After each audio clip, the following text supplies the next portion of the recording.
नमस्कार। मैं कमलेश कबीर आपका एक बार फिर स्वागत करता हूं इस नए एपिसोड में। आज के इस एपिसोड में हम बात करेंगे राजनीति के निम्नतम स्तर की। वर्तमान समय में हमने देखा कि राजनीति का जो स्तर है वो लगातार नीचे गिरता जा रहा है और सच और झूठ का जो अंतर है वो कम होता हुआ दिखाई दे रहा है। अब ऐसा मैं क्यों कह रहा हूं, तो कुछ घटनाओं पे हम नजर डालेंगे और उससे इसको समझने का प्रयास करेंगे। पिछले कुछ दिनों से राहुल गांधी की राजनीति को अगर हम देखते हैं तो राहुल गांधी चाहे वो सदन के अंदर हो या फिर सदन के बाहर हो, लगातार वो जो है वो कुछ भी बोल रहे हैं। कुछ भी का मतलब अब आप समझ गए होंगे कि मैं ऐसा क्यों कह रहा हूं। और उनके बयान जो है वो लगातार चर्चा का विषय बने हुए हैं। टीवी डिबेट्स वगैरह में आपने देखा होगा कि उन्हीं के बयानों की चर्चा होती है। अब सवाल ये होता है कि जो लोग उनसे सहमत हैं वो उनके बयानों की वाहवाही करते हैं और जो लोग उससे सहमत नहीं है या तथ्यों को जांचते हैं, परखते हैं, तो फिर वो राहुल गांधी की आलोचना करते हैं और निंदा करते हैं। तो राजनीतिक तौर पे अगर हम देखते हैं तो राजनीति का स्तर बस इसी तरीके से है।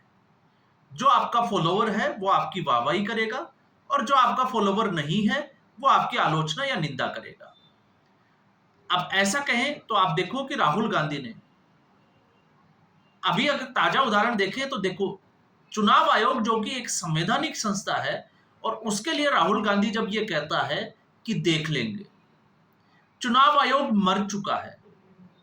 अब आप देखिए, चुनाव आयोग मर चुका है। क्यों मर चुका है? क्योंकि उनकी पार्टी को जीत हासिल नहीं हो रही, इसलिए एक संवैधानिक संस्था जो है वो मर चुकी है। तो जिंदा कैसे होगी?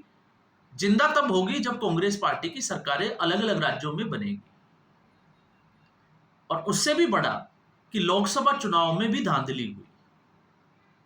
अब अजीब तर्क है, अगर हम इसकी व्याख्या करें, विश्लेषण करें, तो राहुल गांधी बात करते हैं पिछले लोकसभा चुनाव की, जिसमें कांग्रेस पार्टी को 99 सीट मिली। हालांकि राहुल गांधी खुद 2 सीटों पर काबिज थे, इसलिए 1 सीट छोड़ी, लेकिन बाद में वायनाड से उसी सीट के ऊपर प्रियंका गांधी वाड्रा जीत कर आ गई। तो राहुल गांधी के पास 99 सीटें हैं और यही, या हम कहें कि इसी लोकसभा चुनाव में राहुल गांधी नेता प्रतिपक्ष बनते हैं, क्योंकि इससे पहले कांग्रेस पार्टी के पास में नेता विपक्ष के लिए जो सीटें चाहिए वो भी नहीं थी। तो जिस लोकसभा चुनाव में 99 सीटें मिली उस पर राहुल गांधी सवाल खड़े करते हैं, लेकिन 2014 में 44 सीटें मिली और 2019 में 52 सीटें मिली। राहुल गांधी उन चुनावों में किसी भी धांधली की जो है वो चर्चा नहीं करते हैं। तो तर्क जो है वो अपने आप में अजीब है और इसे हम कह सकते हैं कि गजब का तर्क देते हैं कि 2 चुनावों में जहां पर 52 और 44 कांग्रेस पार्टी की हैसियत भी नहीं है कि वो नेता विपक्ष बना सके, लेकिन उस वक्त चुनाव में धांधली नहीं हुई।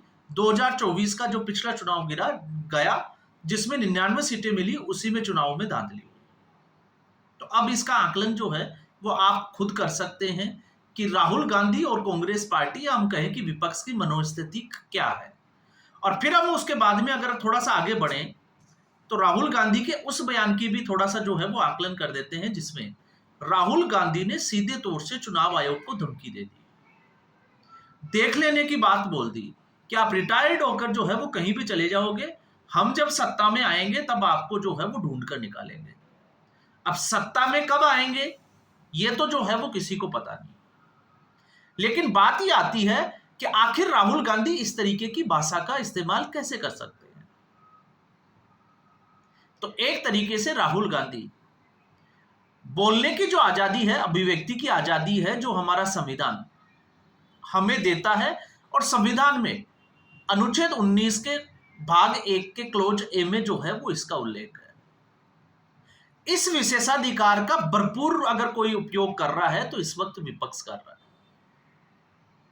अब आप समझोगे कि इससे जो है वो क्या है कि बोलने की अभिव्यक्ति है तो कुछ भी बोलेंगे। तो संविधान जो है वो विशेषाधिकार देता है माननीय सांसदों को और विधायकों को, और उसमें अब वो विशेषाधिकार अगर आप पढ़ोगे तो आपको पता चलेगा कि ये विशेषाधिकार है क्या।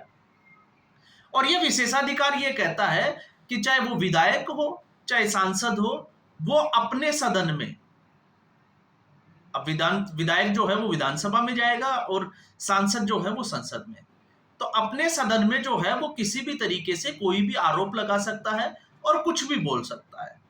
अब यहां पर देखिए, जब इस विशेषाधिकार का फायदा है कि वो कुछ भी बोल सकते हैं, तो मजबूरी में आप जो है वो उसके खिलाफ न्यायालय नहीं जा सकते।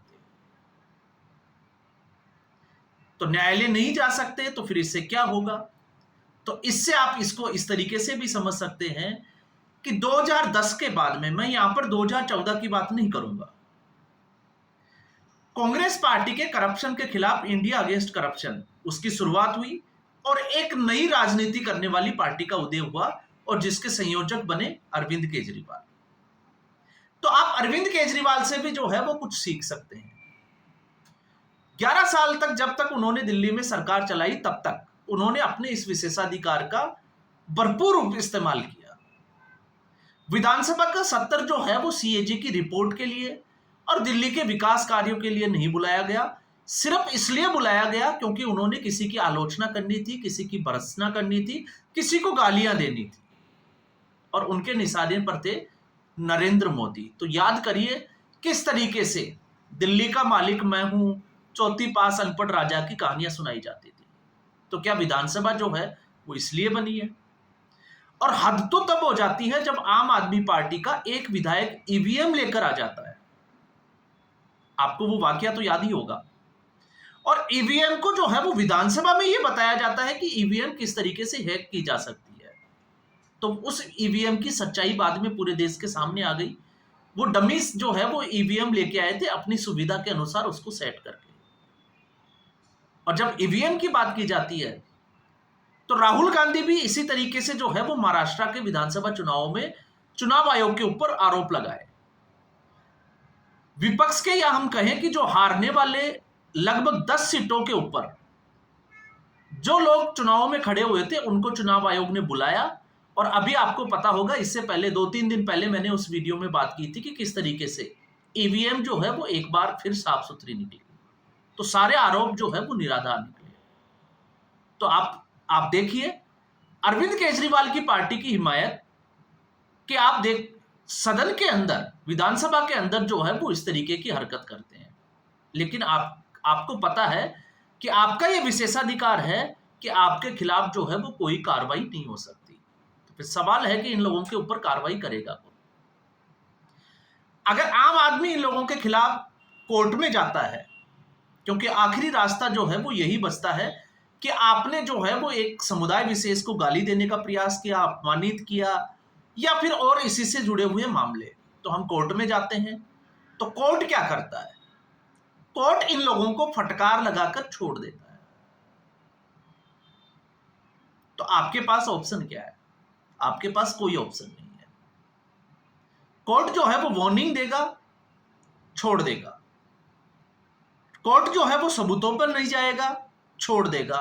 तो इनको पूरी आजादी मिली हुई है, तो फिर इनको हटाया कैसे जा सकता है? क्योंकि जनता के चुने हुए जो है वो प्रतिनिधि होते हैं, तो इनको हटाने का अधिकार जो है वो संबंधित विधायिका, जिसको हम संसद भी कह सकते हैं या विधानसभा भी कह सकते हैं, तो इनके खिलाफ जो है वो विशेषाधिकार हनन जो है उसका प्रस्ताव लाया जा सकता है। लेकिन समस्या ये है कि इनके खिलाफ प्रस्ताव लेकर कौन आएगा? सत्ता पक्ष या विपक्ष? तो जाहिर सी बात है, अगर ये लोग विपक्ष में बैठे हैं तो सत्ता पक्ष लेकर आएगा।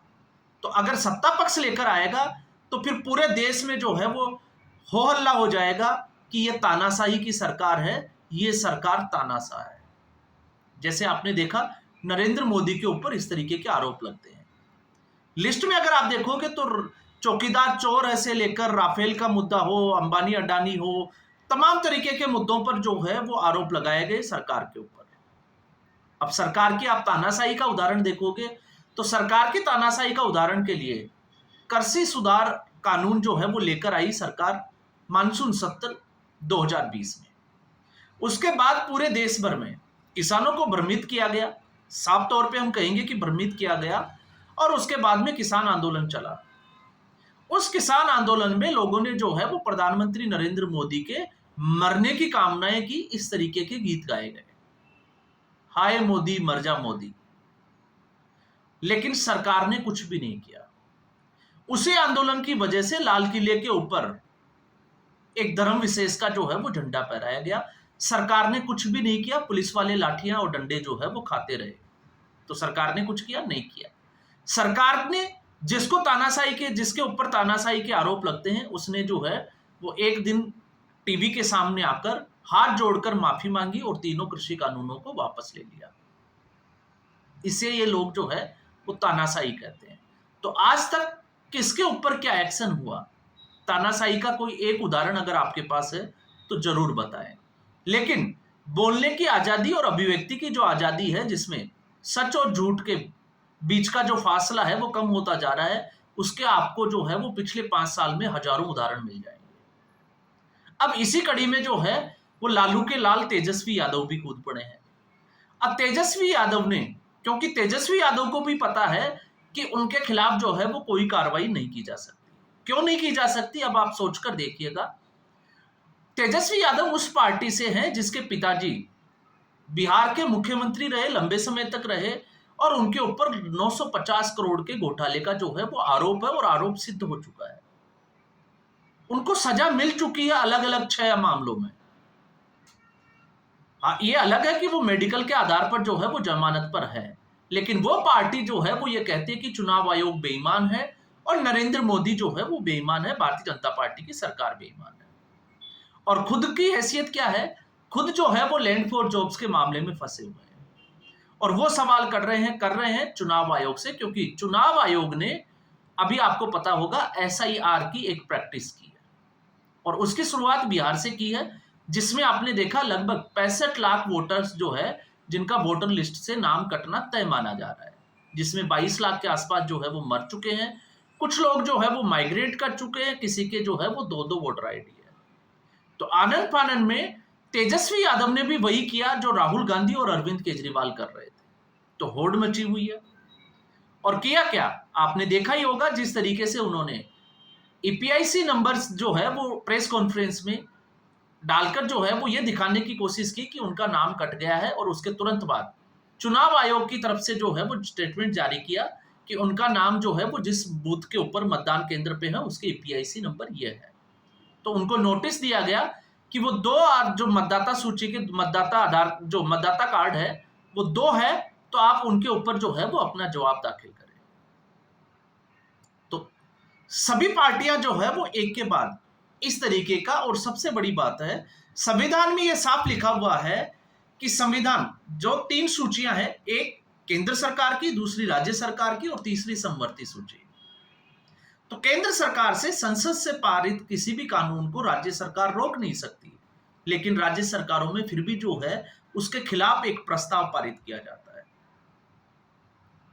तो ये सारा कुछ जो है वो ये दिखाता है कि पिछले कुछ समय से किस तरीके से राजनीति जो है, जिसमें सच और झूठ का, ऐसा नहीं है कि पहले नहीं थी, पहले भी सच और झूठ दोनों तरीके से बातें चलती थी, क्योंकि राजनीति जो है वो है ही ऐसी। लेकिन इस वक्त जो राजनीति का जो तरीका है, क्योंकि साफ तौर से नजर आता है कि फ्रस्ट्रेशन है, भय है, तनाव है, और इनको सिर्फ और सिर्फ अगर इसके ऊपर कोई निर्णय ले सकता है, कोई सजा दे सकता है, तो फिर वो है जनता। अब ये जनता के ऊपर है कि वो इन मुद्दों को, इन बातों को जो है वो किस तरीके से लेती है, राष्ट्रहित को लेकर, या फिर जिस तरीके से मैंने कहा कि जो लोग इनके फॉलोअर्स हैं, जो इनसे सहमत है वो वाह वाह करेंगे, और जो इनसे सहमत नहीं है वो इनकी आलोचना और निंदा करेंगे। तो आज के एपिसोड में बस इतना ही। उम्मीद करूंगा वीडियो एपिसोड आपको पसंद आया होगा। वीडियो को लाइक करें, शेयर करें, चैनल जरूर सब्सक्राइब करें। धन्यवाद।